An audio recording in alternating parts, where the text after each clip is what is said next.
دخل اندازی کرنا چاہتا ہے تو اس کو جو سیاست کے ہمارے اصول ہیں، جو ہمارا آئین اور قانون ہے، اس کے تابع ہو کر چلنا ہوگا نا۔ آپ کو یاد ہوگا جنرل مشرف صاحب الیکشن لڑنا چاہتے تھے باوردی، اور ان کو یہی کہا گیا، یہی سمجھایا گیا کہ آپ یہ نہیں کر سکتے۔ قائد اعظم کے ارشادات آپ کے سامنے ہیں۔ پاکستان بننے کے فوراً بعد جو انہوں نے تقاریر کی، جب وہ مختلف چھاؤنیوں میں گئے، وہ ہمارے لیے مشعل راہ ہیں۔ وہ تقریریں ہر جگہ انہوں نے یہ کہا کہ آپ جو باوردی افسران ہیں، آپ تابع ہیں سویلین حکومت کے، اور یہ چیز کبھی آپ کو نہیں بھولنی۔ تو بالکل وہ اصول ہمارا بنیادی اصول ہے، ہمارے آئین کا بنیادی اصول ہے، اور ہم جانتے ہیں کہ مداخلت ہوئی ہے۔ اصغر خان کیس آپ کے سامنے ہے، باقی تمام باتوں کو آپ چھوڑ دیں۔ اصغر خان کیس جو 1990 کے الیکشن کے حوالے سے تھا، اس مقدمے میں اس وقت کے آرمی چیف اور اس وقت کے DGISI نے اعتراف کیا کہ انہوں نے الیکشن میں مثبت نتائج حاصل کرنے کے لیے دخل اندازی کی تھی۔ تو یہ بات ہوتی رہی ہے، یہ افسوسناک ہے، اس کو نہیں ہونا چاہیے، اور اگر سیاست کرنی ہے تو کھل کر کی جائے۔ اور جو سیاست کے اصول ہیں، اصول کیا ہیں کہ ہر ایک کو بات کرنے کا حق ہونا چاہیے۔ دیکھیں، پاکستان میں سیاست کو ایک جرم بنا دیا گیا ہے۔ پاکستان میں یہ سمجھا گیا ہے کہ جو سیاسی لیڈر ہے، اس کا یہ فرض ہے کہ گولیوں کی بوچھاڑ میں وہ لوگوں کو لے کر چلے، اور لوگوں کی شہادتیں ہوں، وہ خون اٹھائے، خود خون میں لت پت ہو۔ یہ تو سیاست نہیں تھی جو ہمارے اسلاف نے کی تھی۔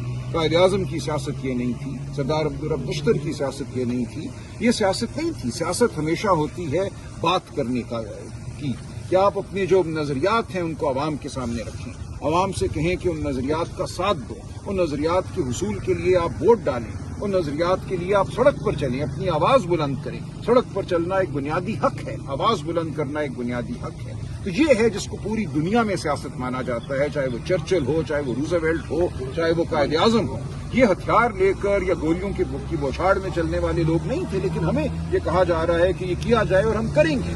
دیکھیے، پاکستان میں جو صورتحال پیدا کر دی گئی ہے، سیاست کو بالکل اس ملک سے ناپید کر دیا گیا ہے۔ سیاست میری نظر میں ایک عبادت ہے، لیکن آج اس ملک میں سیاست کرنے کے لیے ہمیں ضرورت ہے جرأت کی، ہمیں ضرورت ہے کہ ہم جو قربانی ہے، جو آخری قربانی ہے، وہ دینے کے لیے بھی تیار ہیں۔ سلمان اکمراجہ صاحب پر کہہ رہے ہیں کہ آرا ہو سکتی ہیں، ہمیں کسی کو مورد الزام نہیں ٹھہرانا چاہیے۔ کسی نے اپنی رائے کا اظہار کر دیا تو ہر ایک کو حق ہے اپنی رائے کے اظہار کا۔ فیصلہ پاکستانی قوم نے کرنا ہے کہ کون سی رائے معتبر ٹھہرے گی، تو پاکستانی قوم یہ فیصلہ کرے۔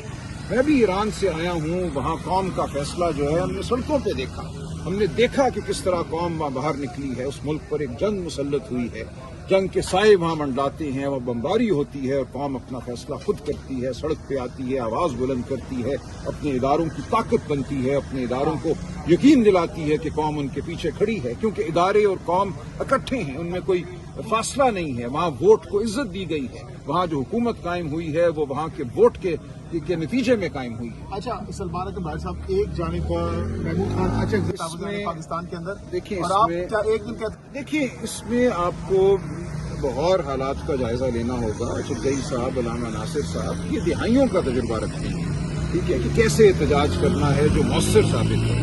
ایک یہ ہے احتجاج کا طریقہ کہ آپ گئے، ایک جگہ بیٹھ گئے، اکٹھے ہو گئے، پھر گولیاں چلی، واٹر کینن آئی، تیزاب آپ پہ پھینکا گیا اور آپ تتر بتر ہو گئے، اور وہ احتجاج ختم ہو گیا۔ جو آپ کا ایک لامتناہی نہ ختم ہونے والا احتجاج تھا، وہ چند گھنٹوں میں ختم ہو گیا۔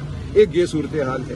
اب کیا ایسے احتجاج کو آپ جاری رکھ سکتے ہیں کہ گولیوں کی بوچھاڑ ہو، تیزاب ہو، کھانے پانی کی بندش ہو، لیٹرن نہ ہو، اور آپ بیٹھے رہیں اور کئی دن بیٹھے رہیں؟ اگر پاکستانی قوم یہ کرنے کی قوت رکھتی ہے تو بسم اللہ، میں کیا کہہ سکتا ہوں۔ لیکن بطور سیاسی ورکر، بطور ایک سیاسی کارکن، ہمیں ہر چیز کو سامنے رکھنا ہے کہ ہم کہاں سے چلیں گے، کہاں جائیں گے، کہاں ہم پہ گولی چلے گی، کہاں کھانا پانی بند ہوگا۔ ہم نے کیسے ان چیزوں کے بارے میں سوچنا ہے کہ ہم ایک مؤثر احتجاج کریں اور بار بار کریں۔ اگر ایک دن میں وہ کامیاب نہیں ہوتا تو پھر کریں، لیکن ایسا احتجاج ہو کہ ہم اپنے آئینی اور قانونی حقوق کا دفاع بھی کریں۔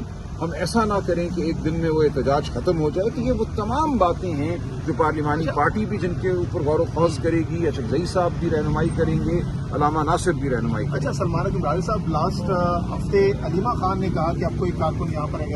آج تو خیر ظاہر ہے میرا نام وکلاء کی لسٹ میں بھی ہے، میں ہوں یہاں کھڑا ہوں، ہم انتظار کریں گے۔